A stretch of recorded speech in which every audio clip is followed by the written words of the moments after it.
kani, kanaka coming together with the aina, and the harvest is plentiful, and it feeds all of Moloka'i. The next Hallelujah connection we like to share with you has to do with the rain and the elements. So this hula that we share is a uli number where we use a rattling gourd, and it tells of the different rains, just some of the different rains. There are so many different rains. The relationship of our kupuna with the elements they were so connected that they gave these elements rain, these elements names. The names of the rain, the names of the wind, the times of day, the oceans, the type of oceans, that the waves, the type of currents, they all had names. They all had an identity that connected to the Kanaka, to the people. And so this hula that our women will come out to share with you speaks of the rains of Manoa, which is very near to our area. And it tells of how the rain is so thick that the nenigus that the nenigus feathers would be soaking wet from this rain. Another rain that they share with you talks of comparing the rain to Ha'iha'iku, which was a giant, about 26 foot tall, that he would use his calabash to water the fields of Hula Piko, which is the hill here at Pu'upuala. And it would drench and splash upon the leaves and soaking the earth.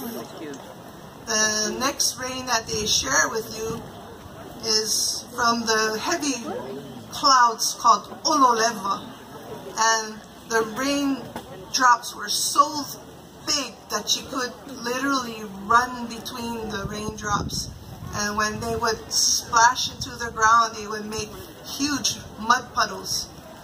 And this is, as we continue down towards lower Ho'olehua, you would see this rain that the people would identify with.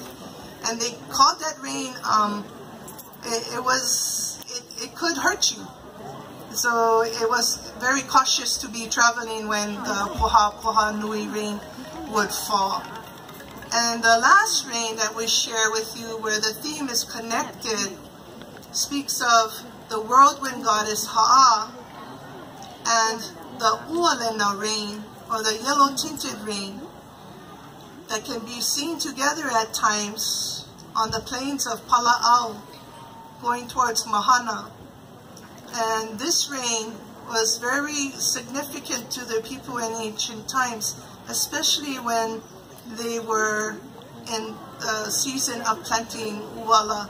If they started their uala fields and Ha'a would come and the ualena rain would come, and they would travel through the fields, blessing the fields, they knew that all of their protocol and all of their hard work and all of their preparation would yield a great yield and blessing to the people in having many uala and sweet potatoes to feed the inhabitants here of Moloka'i. So we do for you Nou Huli Manoa.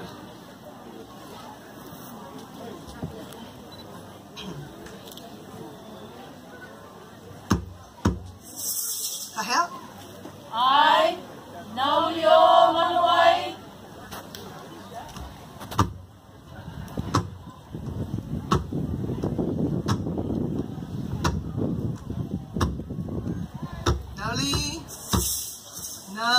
Manoa,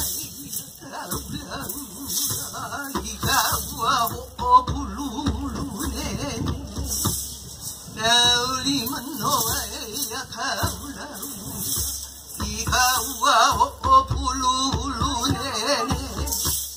Now